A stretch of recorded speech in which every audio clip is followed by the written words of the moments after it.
Қойшыбек пен Төлеген Қайғырғанның басында торт жеп отыр дегенді естігендеріңіздер я.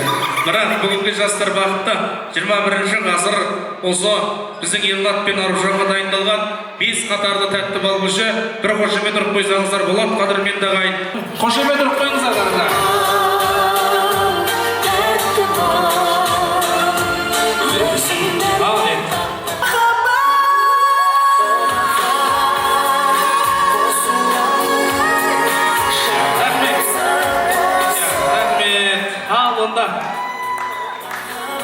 Аружан, ер азаматымның арнайы бір дәмді қыза ғой.